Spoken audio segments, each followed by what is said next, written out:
Also, I request the Minister for Transport to give reply to the demand for grants, transport administration and also demand backward classes welfare.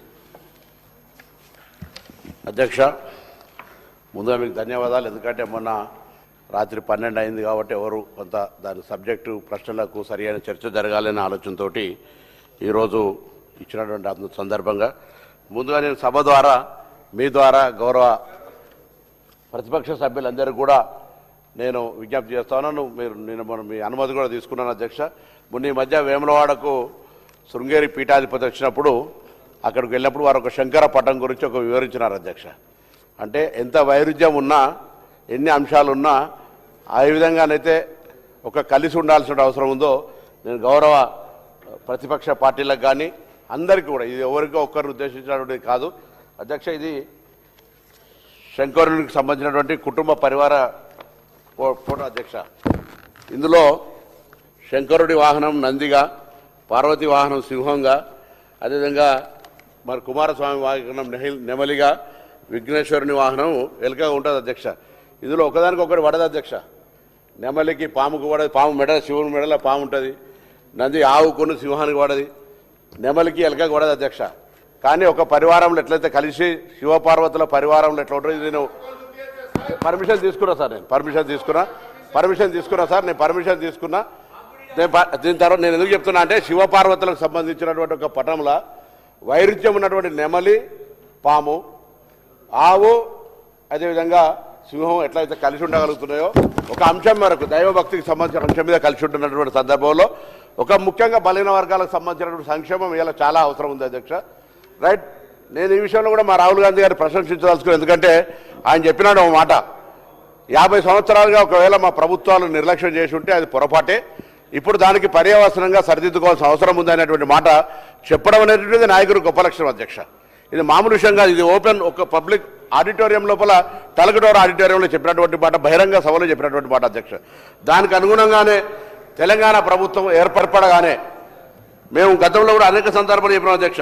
Mahatma Jyotiba Phule గారు కూడా చెప్పినట్టుగా ఏ సమాజమైన అభివృద్ధి సాధించాలంటే విద్యే ప్రధాన ఆయుధం, ఆ విద్య ద్వారానే వెనుకబడిన వర్గాల సమగ్ర అభివృద్ధి సాధ్యమవుతుందనే విశ్వాసంతో ఈ ప్రభుత్వం పనిచేస్తుంది. డాక్టర్ బిఆర్ అంబేద్కర్ గారు పేర్కొన్నట్టుగా విద్య ఉన్న కుటుంబాలే ఆర్థికంగా అభివృద్ధి చెందాయి.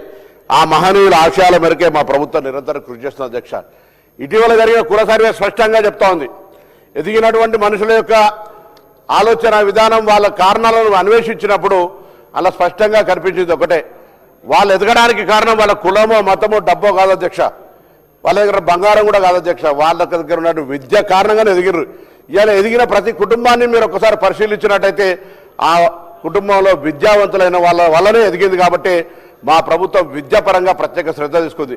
నేను కాదంటే నేను 300 గురుకులాలు పెట్టిండొచ్చు, కానీ 327 గురుకులాలలో 26 మాత్రమే ప్రభుత్వ పరం ఉన్నాయి, 301 గురుకులాలు లేవు. వాటికి ఇవాళ మేము మా ప్రభుత్వం తరఫున ఇంటిగ్రేటెడ్ స్కూల్స్గా మరి అనేక సందర్భాల్లో దయచేసి వాళ్ళందరినీ కూడా సొంత భవనాలు కట్టడమే కాకుండా పిల్లలకు అర్ధాకలితో ఉండద్దు అనేటువంటి ఆలోచనతోటి మరి వాళ్ళందరికీ కూడా మెస్ ఛార్జీలు, డైట్ ఛార్జీలు పెంచినటువంటి కార్యక్రమం తీసుకున్నాం అధ్యక్ష. మేము మంత్రి అయిన కొత్తలా దసరా సెలవులు వచ్చినాయి, దాని తర్వాత పాఠశాలలు, హాస్టళ్లు తిరిగి ఓపెన్ చేసే సందర్భం వస్తే అనేక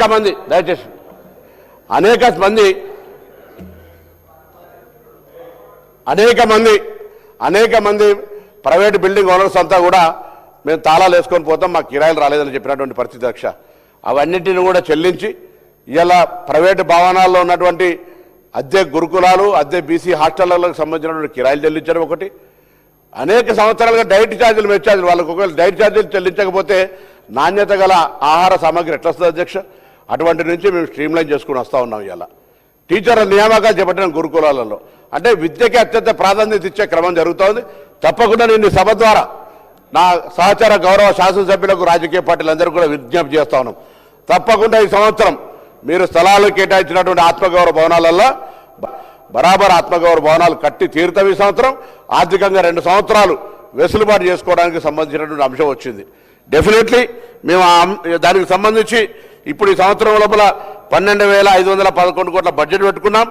బడ్జెట్ ప్రకారమే కాకుండా కూడా ఇంకా అవసరమైతే దానికి సంబంధం లేకుండా ఇంటిగ్రేటెడ్ హాస్టల్స్ కావచ్చు, ఇంకా స్కిల్ డెవలప్మెంట్కి సంబంధించి కావచ్చు, కార్పొరేషన్లకు సంబంధించి కావచ్చు, అన్ని రకాలుగా ఎక్కడ కూడా ఇబ్బంది లేకుండా చేసే విధంగా 704 హాస్టళ్లలో 389 ప్రీ మెట్రిక్ సంబంధించి 315 పోస్ట్ మెట్రిక్ సంబంధించి 74,000 మంది విద్యార్థులను సంఖ్య పెంచే విధంగా మరి ప్రయత్నం చేస్తా ఉన్నాం అధ్యక్ష.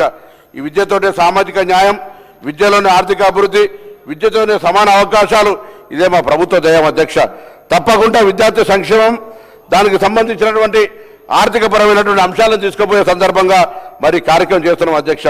పెద్దలు 71-72లో పివి నరసింహరావు గారు ఆ రోజు బీసీ గురుకులాలను తొలి దశ లోపల ఆనాటి అవసరాలు 1986-87లో ప్రారంభిస్తే అందులో నుంచి వచ్చినటువంటి అనేక అనుమతులు ఇలా మన చీఫ్ సెక్రటరీ కావచ్చు, మొన్నటిదాకున్న డీజీపీ మహేందర్ రెడ్డి కావచ్చు, ఇలా public service commission chairman Burra Venkateswara లాంటి వాళ్ళందరూ కూడా అటువంటి గురుకులాల నుంచి వచ్చినటువంటి వాళ్ళే. గురుకులాల నాణ్యత, గురుకులాల యొక్క మౌలిక సదుపాయాలను పెంచేటువంటి ఒక ప్రయత్నం చేస్తున్నాం అధ్యక్ష. మరి ప్రభుత్వం కూడా 40% వాళ్ళ యొక్క మౌలిక ఆహారానికి సంబంధించిన ఛార్జీలను పెంచే విషయంతో పాటుగా మరి అనేక కార్యక్రమాలు చేస్తా ఉన్నాం.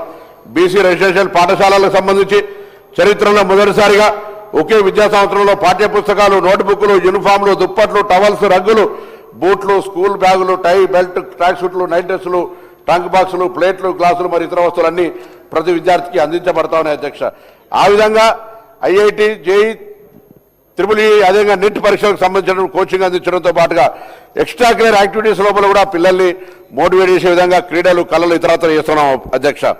ఆర్టిఫిషియల్ ఇంటెలిజెన్స్ కావచ్చు, కార్పొరేట్ పని వాతావరణంలో ప్రత్యక్ష అనుభవాన్ని అందించేందుకు డిగ్రీ విద్యార్థులకు కార్యక్రమం కావచ్చు, ఈ విధంగా అనేకమైనటువంటి అంశాలను ఈరోజు శాఖ తరఫున తీసుకుంటా ఉన్నాం. గౌరవ సభ్యులు కొన్ని అంశాలను నిర్దేశించారు అధ్యక్ష. నేను చెప్తాను, ఈరోజు విద్యార్థులకు సంబంధించినటువంటి ఇప్పుడు చెప్పినటువంటి అన్ని అంశాలకు సంబంధించి విద్యార్థులకు సంబంధించినటువంటి ప్రాథమికంగా విద్య అనేటువంటిది మూలం అనేటువంటి విధంగా మరి కులగణలో వచ్చినటువంటి సమాచారం మేరకు కానీ ఇవన్నీ చేయడం జరుగుతుంది అధ్యక్ష. యంగ్ ఇండియా ఇంటిగ్రేటెడ్ను సామాజికంగా అందరూ మళ్ళీ అవగాహన కలగాలనే ఆలోచనతోటి మరి 100 ఇంటిగ్రేటెడ్ హాస్టల్స్ కూడా తీసుకోవడం జరుగుతుంది అధ్యక్ష. అదేవిధంగా స్కాలర్షిప్ బకాయిలకు సంబంధించి 3,000 నుంచి 3,000 కోట్లు బకాయి ఉంటే 12,000 కోట్లను మరి గత బకాయిలను చెల్లించే విధంగా చర్యలు తీసుకున్నాం అధ్యక్ష. మరి ఇంకా ఈ విధంగా ఉపాధ్యాయుల అవసరాలకు సంబంధించి 5,668 ఉద్యోగాలను తీసుకోవడం జరిగింది. సొంత భవనాల కోసం 500 కోట్ల కేటాయించడం జరిగిందనే మాటలు చెప్తా ఉన్నాం అధ్యక్ష.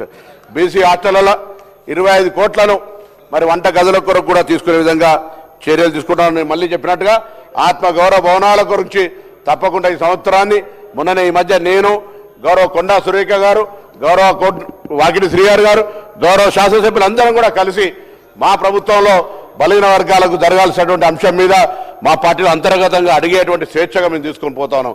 గతంలో నేను గత ప్రభుత్వం విమర్శించవచ్చు, ఇంతకుముందు చెప్పినట్టుగా శివ పరివారం లాగా అందరం కూడా బలహీన వర్గాలకు సంబంధించి ఎవరు అధికారంలో ఉంటే వాళ్ళు, ఎవరు ప్రతిపక్షంలో ఉంటే వాళ్ళకు సంబంధించినటువంటి సరైన సూచనలు చేసి ముందుకు పోయి వాళ్ళ అభివృద్ధికి భాగస్వామ్యం కావాలనేటువంటి ఆలోచనతో నేను సానుకూలంగా చెప్పే ప్రయత్నం చేస్తాను. విమర్శలకు ఎక్కువ తావు లేకుండా ఈరోజు మా ప్రభుత్వం అన్నిటికంటే ముఖ్యంగా ఒక సమగ్రంగా సర్వే నిర్వహించి 42% సంబంధించి ముందుకు పోయే ప్రయత్నం చేస్తున్నాం అధ్యక్ష.